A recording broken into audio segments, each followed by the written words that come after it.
If you or someone you know is 62 years old or older, then you need to watch this video. There's a lot of confusion about reverse mortgages and how you can use it to pay off high interest debt or simply to enjoy retirement.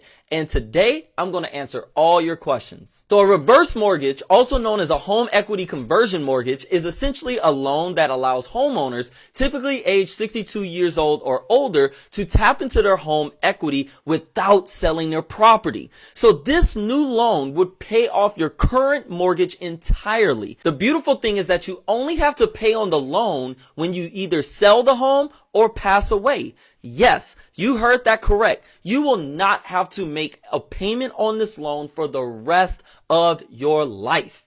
Okay, this is why a reverse mortgage can be really great for seniors. If you are looking to tap into the equity in your home and not have to worry about the stress of making mortgage payments for the rest of your life and just want to live your retirement comfortably, a reverse mortgage can work perfectly. Also, once the owner passes away, the home goes to the heir and not the bank.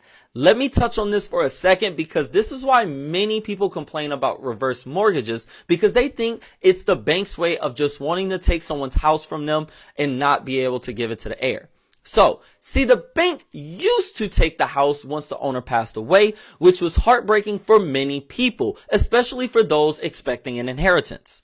At that time, it was primarily good for people who just want to enjoy the rest of their retirement and didn't care about passing down the house, let's say because they had no kids.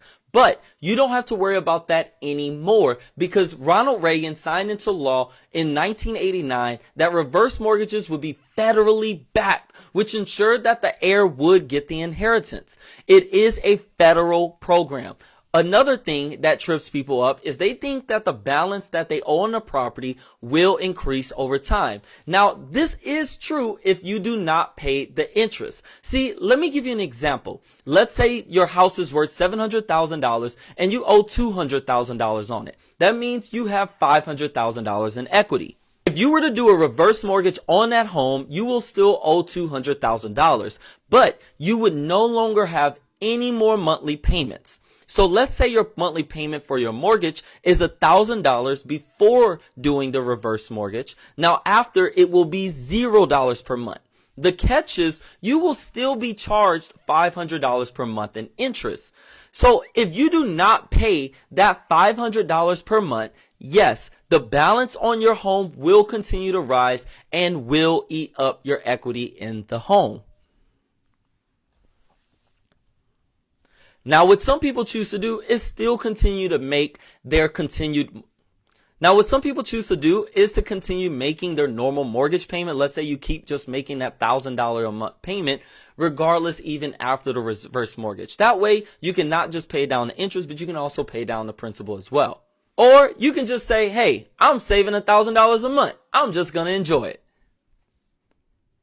But this is how people mess up when they go to pass down the house. But this is how people mess up. And when they go to pass down the house, they owe just as much as the house is worth.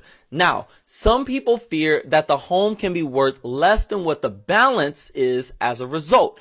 But remember, this is now a federal loan. And as a result, thanks to the mortgage insurance, which will be included in everything, it will not ever allow for the debt to be more than what the home is worth. So as an heir, if you ever wanted to just be done with the loan, you can just sell the house. Now, the last big issue that people have on these type of loans is that you don't pay your property taxes or homeowner's insurance, then you would lose your home. But really, that's on any type of home loan that you have to pay property tax, and you would be crazy not to have homeowner's insurance as a homeowner.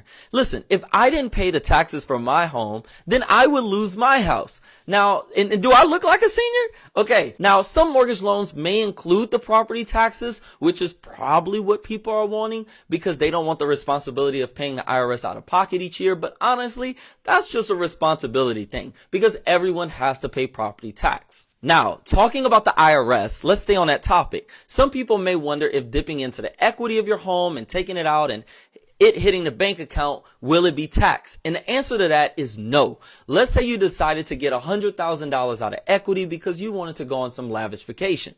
Now, if you did that, you will not be taxed on the $100,000 hitting your bank account.